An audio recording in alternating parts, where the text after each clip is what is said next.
the three big things that people have to understand with China, right? The first is that China is not the United States. Right. They don't play the same game the same way, not even close. So when you think about the United States and you project anything about how we execute superpower dumb military might, economic might, if you project that onto China, you're wrong. That's not how they work, right? So that's the first thing to keep in mind about China. The second thing to keep in mind about China is that China has no human rights. Yeah. The United States has human rights. China has no human rights. So just imagine how much of an advantage it is to executing quickly and at scale when you don't have any kind of responsibility for human rights. And then the third thing to keep in mind is that the whole world right now, outside of the United States and China, the whole world is choosing sides. We're back to pre-World War II. Are people going to align themselves with the United States long term, or are people going to align themselves with China long term? And at the root of that question is the question of ideology. Because guess what? We like to blame China for being communist. We like to hate on China for being communist and backwoods and whatever else. But China, as they represent themselves to the rest of the world, they don't stand on an ideology. What they stand on is pragmatism. We won't tell you how to dictate your country. We won't hold you accountable for your human rights. We won't hold you accountable for your corruption. If you want to trade with us, we'll trade with you. What does the United States do? No, folks, sorry. You have to be a democracy. You have to have free and fair elections, right? We force our ideology on everybody else. So the whole world is coming to this point now where they have to decide, do we want to bunk mate with a country that's going to force an ideology on us after we've seen how that ideology has failed multiple other countries, right? Failed in Afghanistan, failed in Vietnam, failed in Iraq, failed in Korea. How many times do we have to see this happen? Versus China, who's offering an alternative in the marketplace, if you will. Sure. Saying, you just do what's good for you, and if what you do is also good for us, we're going to make good bedfellows, right? So those are the three main things we have to keep in mind when you're considering the United States versus China. The reason I believe that China is on the trajectory to become the economic superpower by 2033 is partly because economic analysts are saying the same thing. Their original projection was 2035. COVID actually Accelerated? Yeah, sure. Yeah. Expedited. There That's it the is. word, yeah. COVID actually expedited it. Even though COVID started in China, it expedited the process because China became this high-tech manufacturer of electric vehicles. So in 2023, China has already outpaced Tesla as the top EV generator for the world.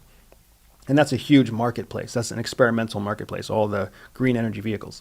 So you're seeing multiple instances where China is growing economically. The BRICS is an example. They're bringing more people into the BRICS than ever before. They're bringing American allies into the BRICS. So that's expanding their trading group. You also see them expanding their geopolitical influence with countries like China and Iran and North Korea. Right now, these are, compared to the United States, those are poor countries. But compared to other countries, they're not that poor, right? Yeah. So what you see is this acceleration of the Chinese economy and this deceleration of the U.S. economy, right? On the U.S. side, we're printing money, we're regulating everything, we're forcing a narrative about environmentalism. I'm all for saving the environment. Sure. But is it worth it to save the environment if it costs you your position as the top superpower in the world? That's where it becomes a harder question for me, right? So as we shrink and over-regulate and limit our economic growth, you see countries like China accelerating and expediting their economic growth. So economic analysts have already shortened their estimates from 2035 to 2033. And even like the best counter argument from other economists out there is that it won't be a clear winner by 2032, 2033. It'll be near exact parity. Does that really make you feel any better? No, it doesn't. Yes, exactly. So what we're saying here is that the worst case scenario is that China outpaces us by 2033. The best fucking case scenario that economists are predicting is that we reach parity. We're equals. That is not that much better of a situation. How much does Russia-Ukraine, as a proxy war, Russia propped up by China, in large part, Ukraine propped up by the U.S., how much does the outcome or the, because look, I think you predicted at one point in 2022, Odessa would be taken down by Russia. Right. And it hasn't been. Correct. Ukraine has been able to withstand that. So maybe it's a two-part question. What did you miscalculate on that? And how long does that protracted conflict, does the duration or the longer that goes change the calculus on parity? So two good points. The first is the miscalculation. It's funny, we call it miscalculating. I didn't like that phrase. No, it's all good. It's all good. Yeah. Well, you're not the first one to point it out either, and it's fair. I made a prediction in 2018 without anticipating the August counteroffensive. So I made a prediction in 2022. Yeah. Right? In August of 2022, August 8th of 2022. And then there was a counteroffensive that was secretly launched at the end of August, the beginning of September of the same year. Right? Nobody saw that coming.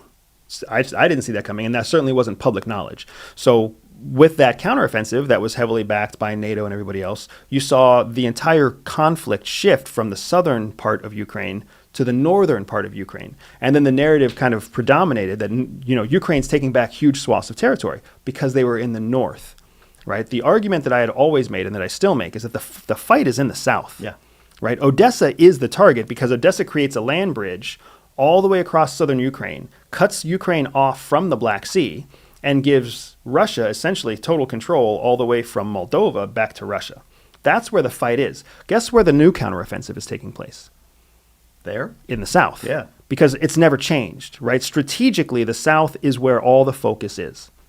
The north was a giant distraction, which is a fantastic move by the Ukrainians, because it gave them a huge victory that got the whole world rallied up for them again, right? And now Zelensky's having the same problem again with the current counteroffensive. He's looking for a way to get the world to rally behind him again in the face of very slow progress in this new counteroffensive, which has cost all the Western powers multiple billions of dollars, right?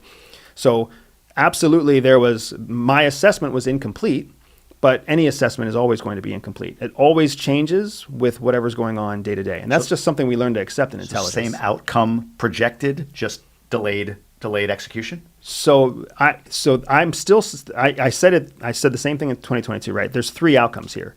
There's Russia wins, Ukraine loses, flat out.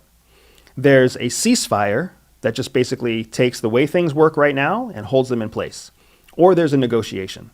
And in that negotiation, Russia takes something, Ukraine keeps something. There is for me, the probability of Ukraine winning is like in single digits. It's just not likely. Right? Could it happen? Could some miracle happen where Putin's executed, a nuclear bomb is set off by some radical group inside? Of course, there's always room for some completely ridiculous thing to happen. But the odds are, probability-wise, we're talking 92% probability Ukraine comes out of this a smaller Ukraine than they were when this thing started. No matter what Zelensky says, no matter what Biden says, no matter how people promise this is going to turn out, right? The trick here is understanding that Ukraine, as a proxy conflict with Russia, is only as valuable to the Western allies as they are to what they can create for us in terms of benefit. Right now, they create a ton for us in benefit because we're testing our weapons in their field of battle. We're not losing any American soldiers, but we get to test all of our experimental tech in Ukraine. And we have Ukrainians there to launch it, design it, innovate it, and then retrieve it if it breaks. One of the hardest things about testing weapons is retrieving them when they fail, because you don't want the opposite side to receive your tech. And the Ukrainians are very diligent about making sure they retrieve everything. They even steal from the Russians and start using Russian military weapons and artillery back against the Russians. So it's a very unique battle space where America and France and the UK and Germany can test these new weapons. So that's a huge benefit to us. Not only that, but having first dibs on whatever Ukraine exists is going to be destroyed and poor. So even if they negotiate and 50% of Ukraine is given to Russia and 50% stays Ukraine, the United States and the West are going to have first dibs on rebuilding Ukraine. Rebuilding Ukraine is a huge economic boost to all of us. That's interesting. Yeah, this is the stuff that national leaders are actually thinking about. Yeah. Now, to your first question, how does parity with China impact the conflict in Russia and Ukraine? the conflict itself is secondary. Well, it was actually the other way. How does the conflict in Ukraine delay, enhance, accelerate, maybe put off the possibility of parity? Never mind China taking over, but how does that conflict impact parity? So what's happening is China gets a chance to use the Ukraine conflict as a test ground, as a learning ground for what they can do and can't do in Taiwan and throughout the South China Seas, because they want to exercise their rights in the South China Sea, and they have a marginally more difficult time because Taiwan is 80 miles away off of a coast, whereas Ukraine was just across the border, right, across a forest essentially from Russia. So they're watching to see how the world reacts to Russia's invasion of Ukraine, which is a truly sovereign state. Taiwan is not a sovereign state, right? Even according to American doctrine, Taiwan already belongs to China, right? It's just they call it one country, two systems, but they still treat it as one country. So it's a really sticky situation. But China's watching to see what Russia does in Ukraine, and more specifically, China's watching to see how long does Western support for Ukraine last. Because think about this for a second. Put yourself in Xi Jinping's shoes. Where has Western money gone for the last 2 years? I don't know. Into NATO? Into NATO. Sure. Right? So what happens if the day after peace is negotiated in Ukraine, China invades Taiwan? How much money even exists? Good point.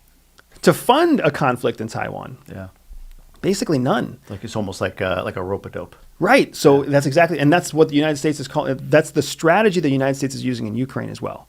As long as Ukraine is a burr in Russia's saddle, Russia's spending money, spending ammunition, spending troops, spending effort and time and focus on this conflict in Ukraine, which means America doesn't have to fight Russia for Russia to degrade in power and capability, and the United States just gets to stay equal. China's doing the same fucking thing. True. China's sitting here saying the only threat to our ability to take over Taiwan is NATO in the West. Well, NATO and the West are getting drained of resources, drained of patience, drained of everything right there in Ukraine.